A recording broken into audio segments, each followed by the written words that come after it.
Today is Friday, the 24th of July, 2020. So what happens if you want to go and buy yourself a takeaway?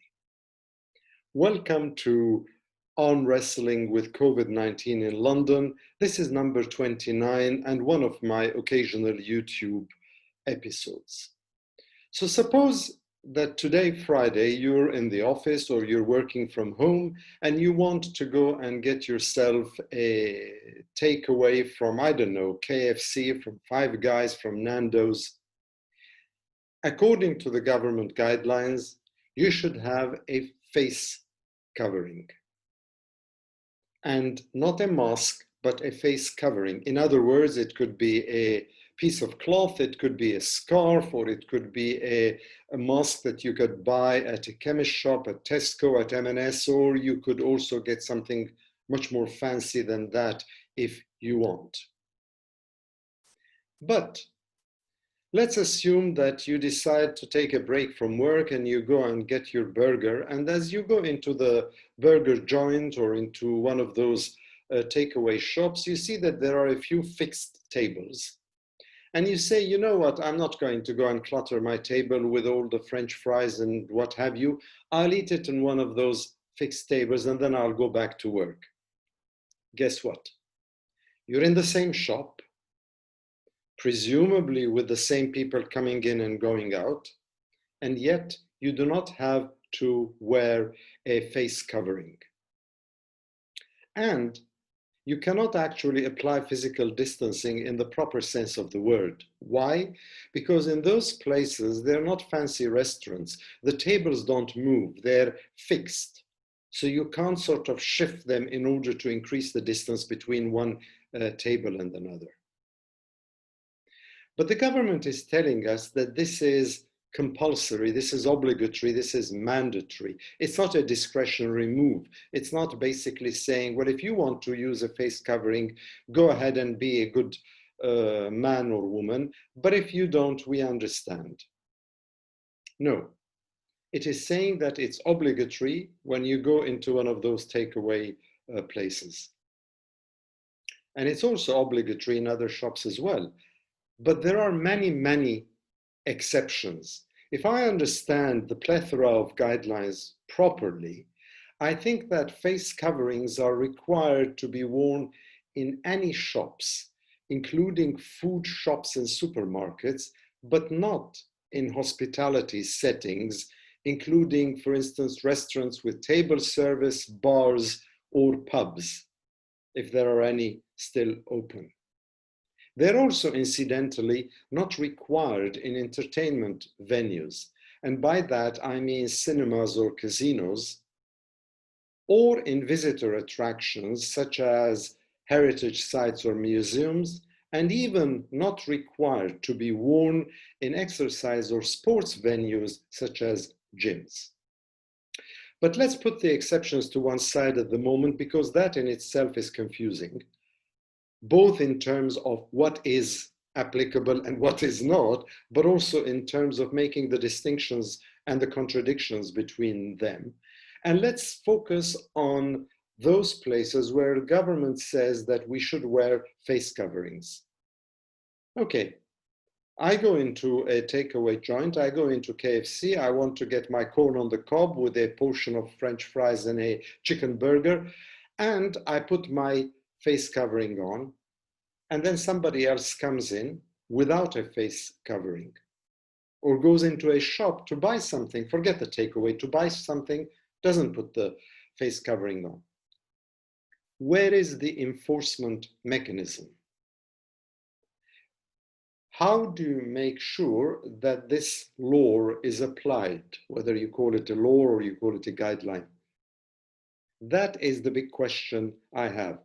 Is it the police that's going to go around into shops and takeaway joints and what have you to make sure that everybody's got a face covering on? I very much doubt that they have the resources. I very much doubt that they have the intention to do that. Do you expect the people working in those shops and in those eateries to do it? I doubt that as well. First of all, because they don't have the time either, but secondly, because they're not going to go into fights with some customers who say, no, I will not wear a face covering. This is basically where the contradiction happens. And this is basically, in my opinion, the problem. What is compulsory and what is not? What is obligatory and what is not? And as a lawyer, for me, the most important part of any such rule is the enforcement mechanism. Now, the enforcement mechanism is lacking. And if I understand correctly from what I've heard on the radio or even watched on the telly, on the box, it is left to people's common sense to decide how to act and to apply the rules as they're invited to do. Well, common sense is not always abundantly available. So here comes my problem with this choice. Wear a mask or a face covering, let's call it, but even though it is mandatory, although it's compulsory, you can decide how to apply it. And why? Because we do not want to make it obligatory in the sense of forcing you to wear those face coverings because of all sorts of things that distinguish us as a society in the United Kingdom and the larger West European continent from other places: democracy, human rights. Yes, democracy and human rights are very important, but they are important if they apply to yourself, but they do not hurt anybody else. And what if it does? You might decide, sorry, you might decide that it is your human right not to wear a mask. If you're not wearing a mask in your own home or in a place where you're isolated, that's entirely your decision. It is your human right. And we are living in a country which is not a police state, so thankfully, so we can decide to do that. But if what happens if our actions are deleterious or harmful to other people in our environment, in our surroundings, in our public space? This is basically the point that always makes me ponder, that always makes me hesitate a little bit when I hear people saying, oh yes, you should wear a mask in a bus, but we leave it to you. Yeah, but how? What if somebody, I've seen it with my own eyes, somebody shouting in a bus saying, I'm not going to wear a mask. The same could happen in a burger joint, the same could happen in a shop. Who's going to confront that person? Is it wise to confront that person? And this is where I think also, in addition to the fact that sometimes over the last 4 months, alas, policy is being made on the hoof. We are reactive rather than proactive. We sort of dabble in tactics rather than the broader strategy. And sometimes I wonder if all those ministers, all those civil servants, all those functionaries who are working on those rules, if for them inspired moments are few and far between. I'm not being critical in the sense that I'm sitting here and saying, oh, they're not doing their job. Thankfully, it's not me who has that responsibility. And I can well imagine how difficult it is to cope with all these new things that are happening day in, day out. However, that is the role of government, isn't it? That's the role of good governance, isn't it?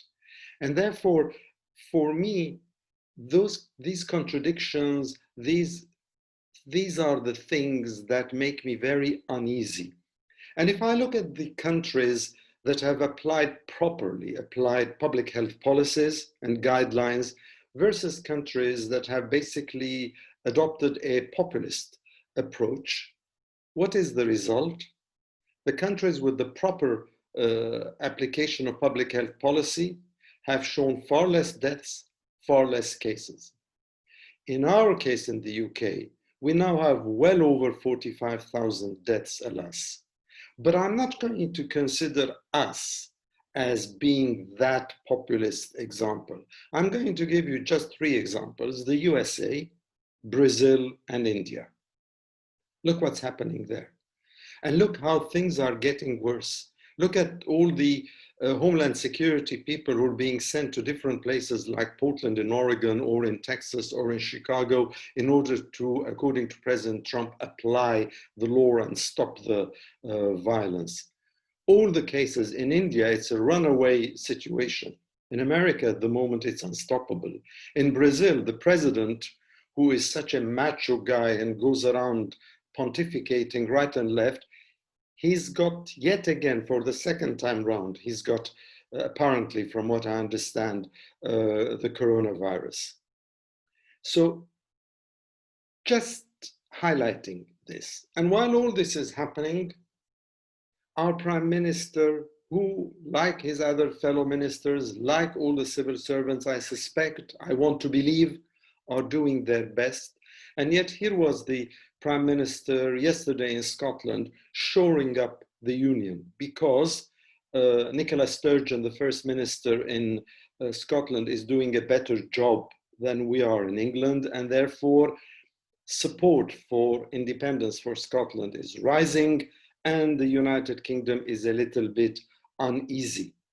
It's a reminder that this union of ours, of the four nations, Northern Ireland, Wales, Scotland, and England, is brittle. And at any moment, it could be undone. Add to that Brexit and our almost paranoid fixation in some quarters with Brexit, and we have our plate full, more than full, bursting. I know our Prime Minister, from what I know of him, is that he's very much a happy-go-lucky person. He's a cheerful person. He wants life to be sunny and nice. I'm glad that he has now in front of him Sir Keir Starmer, who has a different temperament, a legal temperament, but a different political temperament. And I hope that the two of them would be able to balance each other out for the benefit of us, the ordinary people, as somebody told me, the great unwashed. So when you go for your takeaway today, think of those face coverings.